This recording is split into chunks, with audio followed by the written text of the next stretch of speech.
Well, we have some guests today. Got a class, yes. My class? Not your class. Nicole, what class is your class again? Well, good to have you guys here. You're going to see a great relationship between the media, Ohio State, and Urban Meyer. Go ahead, write that down. Go ahead, answer any questions for you. Third row right. Nick? Taekwondo came into a class where you with all these great players and was kind of behind them rankings-wise. Has it been special for you to see a player have that type of career and be thought of as, this? Yeah, I think Sam Hubbard falls in that category too, and there's a little bit extra feeling for a guy like that, like we all have, that a guy that he's a made player. He wasn't a guy that was a highly recruited guy, and I remember it like it was yesterday. He came to camp, dominated in camp, and Mike Vrabel looked, you're talking about Taekwondo, right? And Mike Vrabel asked me to come watch, and I walked over, watched, and you fell in love with him. And I see the same thing 5 years later. What aspect body-wise looks like an NFL kid right now. Don't start that now. Have you ever had a kid like that who wasn't a quarterback who has been behind 4 other players? Oh, he's not far behind. He's getting some playing time. We're not going to redshirt him, obviously, and I don't know the question if I ever had a player. I don't know that, but I could just speak about Chase Young, and the best thing about him, he's a great dude that goes to class, takes care of his business, and he's going to be a fine player here. Front row right. Austin? Urban, you Talked about your relationship with Coach Ash before and did on Monday. But when you go play a game against one of your former assistants, does your routine change at all? Do you want to make some time to see them? Do you spend any time worrying about the past relationship or see them on Saturdays? No, the biggest thing we do is change. We're very conscientious about like special teams. He sat in every meeting here for 2 years.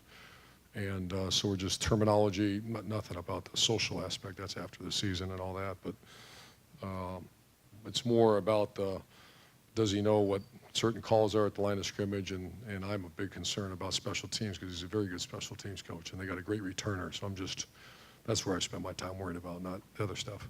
Does that mean that maybe you don't really relish a game where you're going against somebody who's been in your program? Relish? I don't relish much.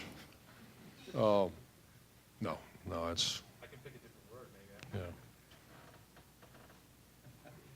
Front row. Bill? Or Ben Wentz?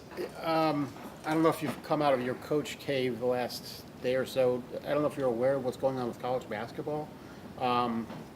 Is there a concern? I mean, that was kind of an open secret that there was a lot going on there. Is there any kind of concern that something similar could happen with college football? I mean, how much do you worry about the cheating aspect of things? I used to let that consume me. I don't now. I mean, that was a daily struggle with me because I would hear story after story after story, and a lot of times that's what they are. I hope it does. I think cleansing is good, and everybody, including myself, I get so angry and upset with the NCAA, but the NCAA's got their hands tied behind their back. If you say, don't tell me the truth, they ain't lie to you. You can't call a recruit for 2 weeks or something. You do it now, you go to jail.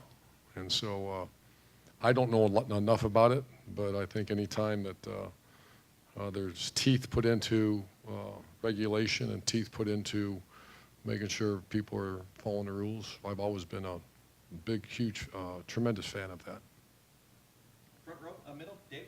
On kickoff returns, a lot of times if a guy's just maybe 1 or 2 yards deep in the end zone, he'll take a knee for the touchback because you get the ball at the 25, nice advantage. With a guy like Paris, is it a little different? Maybe could he catch the ball? Like, what's maybe the restriction is? I'm sure it depends on the game. I learned this from John Robinson, the former great coach at USC and the NFL, is you don't overcoach great running backs over great skilled athletes. You kind of let them. I haven't talked to him about it. I think I trust Paris. Paris, you want to go make a run at it? So Coach Alfred coaches him, but I've not had that conversation with him. And I don't usually overcoach, and I think he's a fantastic returner. Real quick on the wide receivers, I know you guys run a deep rotation there, 6 wide receivers at the 3 different spots. If you have a couple go-to receivers step up, could you parse that down and maybe keep them on the field and have this sort of well, I kind of hope eventually that happens, but right now that's one of the stronger units on our team.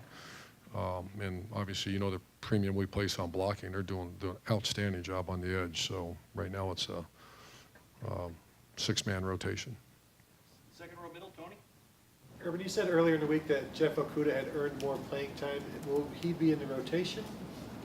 You have to ask Coach Combs. I don't think he's there yet, but I think he's going to play. And I know he came in, you had high expectations for him How has he lived up to those expectations so far? Oh, you just wish he'd be in the rotation yesterday, and he's not there yet. So I know he's very talented. I know his want-to is fantastic, and, buy stock in him. He's going to be a very good player here. Front row left, Doug. Urban, we've seen JT try some shots to Marcus Baugh in the intermediate passing game here and there. What's Marcus's ability, you think? We've seen what he's done here, to be a decent weapon for JT there. He needs to be a consistent, a strained guy. He's not that, and I'm really impressed here the last few weeks. He had a couple injuries and setting back at the shoulder, and then he had one other one recent. What was that? During training camp. I can't remember what it was, and it kind of set him back for a little bit. And he's learning. He's never been, and I like Marcus. He's never achieved what he can be, and so I'm seeing signs of a guy that we've had that happen here, when a guy reaches his ability level, and he's getting very close now. I'd like to get him more and more involved. There's almost on purpose we're trying to find ways to get him the ball now. And I think you mentioned Elijah Goins the other day, just what he does on special teams. I can see the smile already. We know you love those guys who make those contributions. What is it for any one of those guys but Elijah? Why is he good at it? Why does he succeed there? Oh, he's extremely gifted as far as speed. He's almost 23 miles an hour running down the field. And if you saw last week, was just dominant. And that's a position that Tyvis Powell started, and then Garyon Conley, Denzel Ward. That's the guy that cuts off you got to be fast as to get down the field and do what he does. And you're right, I love those kind of guys. And universities often invest in things. When we offered him a scholarship and he took it, that was a great investment for Ohio State. What he's done, he's going to continue to do too. Fourth row middle, coach. This is Andrew. I'm sorry, Andrew's the one that took the photo of you and Troy the other day. But Andrew's got a question for you as well. When you have a recruit that gets injured, is out for an extended period of time, do you guys, or are you guys able to, offer any help in any way or anything like that, or consult with them or the doctors? Yes, what am I allowed to say? Yes, our doctors talk to their doctors. We give great advice. Obviously, our medical team, we feel very strongly we have the best in America, so it's actually going on right now. We are in dialogue with other doctors at other areas that, first of all, find out what the extent of the injury and then give our advice. And it's been, our doctors are so good at that, so. The answer, yes. The question, yes. And final question, front row, Tim. Urban, can you qualify the job that Greg Schiano did at Rutgers, which was not a great place when he took it over, and by the time he left there, they were building a stadium, et cetera. What kind of job, from your vantage point, watching what he did there, what kind of job did he do? Well, I think history shows that Rutgers is a great university and a great place that have always struggled, or not always, but historically have struggled. And you see a guy, his hometown guy, went home, and Greg's and I have been friends for so many years. And I remember when he was really struggling, and I worried about him.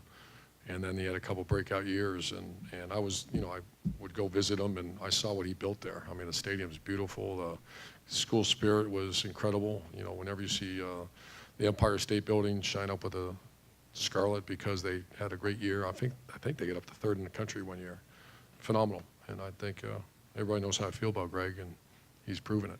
And one other quick thing, J.T. Barrett is, 14 yards away from a 10,000 yards total offense, whatever it is, 200 away from being tying the career passing yardage record here is. In a word, how good is he from your vantage point? I know we've talked about him a million times, but he's about to be on top of almost every record you can be on here. Yeah, and he's elite at what he does. It comes you wish, like Buckeye Nation and all of us, there's certain games you wish you would play a little better, but that comes life, and I wish I coached better too. So I think he's elite. I know he's elite, and that's going to be a sad day when you have to send him goodbye on senior tackle and all that, because what he's done for this program and me. Great. Thanks, guys.